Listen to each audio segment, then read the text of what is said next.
Hello everyone. In this video I just want to give a pro tip on replacing fill valve like this. So these are the one of the most common modern fill valve. This is made by FluidMaster 400A. The FluidMaster 400A at Home Depot is approximately about $5. And like I said, this is one of the most common, #1 best-selling fill valve. And the way that this device works is actually a well-proven method, and when they wear out, surprisingly, a lot of people replace this whole unit, which is not necessary. A lot of people don't know that it actually is only about, I would say, 30-second fix, because all you have to do is replace this top part here, and the top part here can be disassembled from this entire unit simply by removing or pushing up this locking tab and just pulling out this device, this pole right here that actually attaches to your toilet tank. You can just pull it out completely, and this device here, or not device, I'm sorry, this particular pole that really doesn't do anything other than supply the water, but it has a couple of rubber O-rings here. If you can see there, that's the rubber O-ring right there, and yeah, actually that's it. And that is the actual part that usually cause issues and leaks. And also, obviously, then you're replacing this entire plastic unit here. Oh yeah, so there you go, that's what I'm trying to show. There's another part right here that is that O-rings there that attaches to, I believe, the inside somewhere in there, and those are causing leaks. Over time, those rubber seals gets worn out, and yeah, and then they cause problems. So that's why replacing this is actually a very quick procedure. Let me show you. Okay, so in this toilet bowl or toilet tank, we have this FluidMaster. Make sure that you check that is a same model, because we need to make sure that it fits perfectly.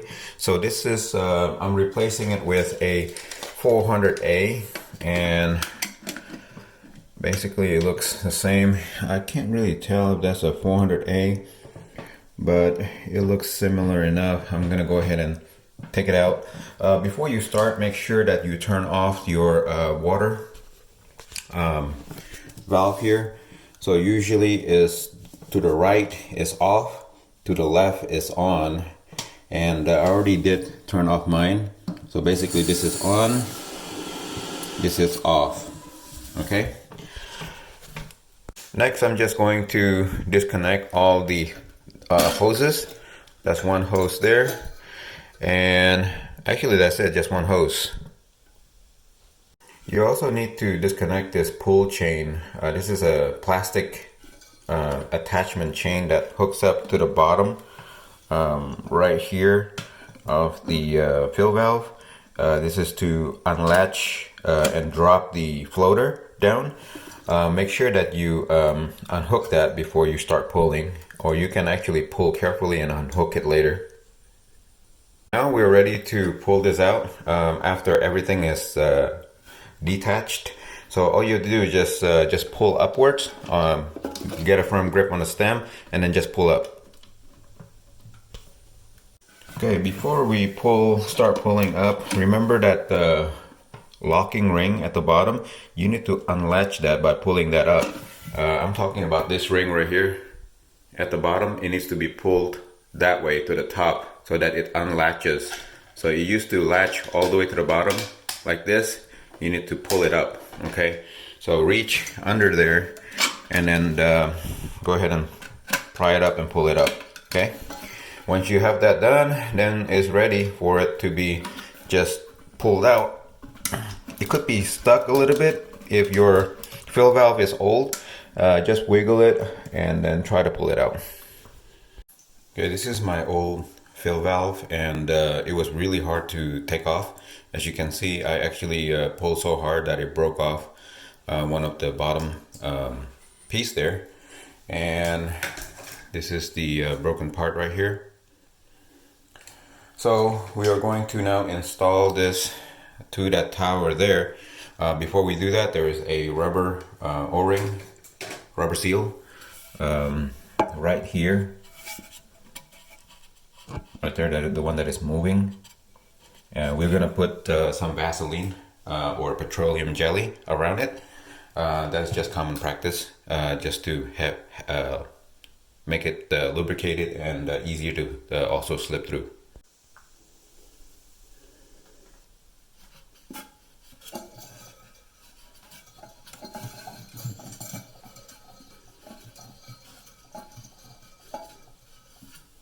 We're ready to install this, and this just goes straight down.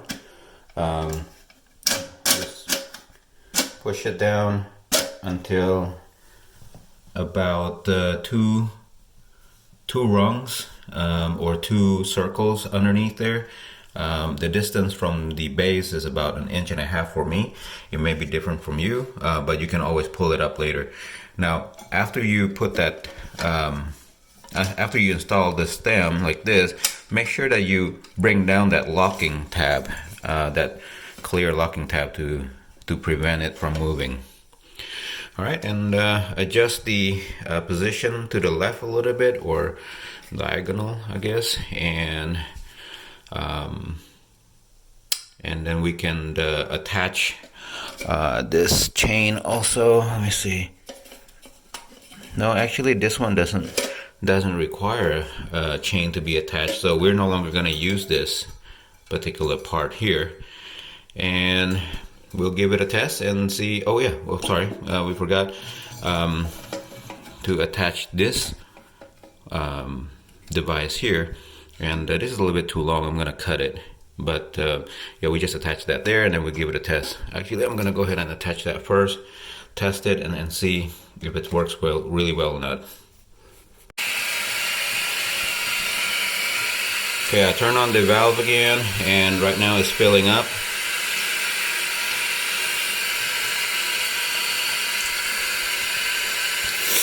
There is one more adjustment here that we can make. The rule of thumb is to fill it. If you have a marker, my tube here has a marker where the fill line should be. Usually it's about 1/2 inch or 1 inch down from the top of this tube right here. And if it's a little bit too low or too high, you can adjust the height of the tube by pulling it up and down after you, of course, remove that locking tab. Or you can adjust it using this turning knob here. Alright, we are almost all the way to the top. So this is going to get pushed up, and you know what? I got lucky. Look at that. It's exactly on my fill line.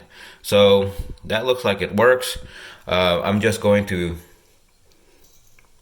use the lever and test it a couple times.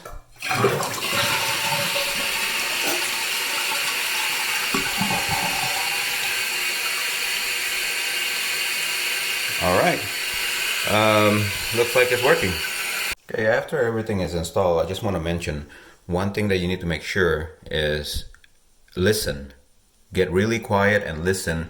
There should not be any sound or any hissing or any water sound after everything has stopped being filled to the water line. I'm going to put the camera up close. As you can hear, there's absolutely nothing going on. And another way that you can check also is to actually look at the toilet bowl and to see the area around the toilet bowl, to see if you can see actual water, sign of water dripping into the water, retaining water here. That's another way to tell if there is any leak. All right, well, thank you for watching this video. I hope you find this video useful. As you guys can tell, the main point of this video is not to have to replace the bottom pole, which involves unscrewing the nut, draining the toilet bowl and toilet tank and everything.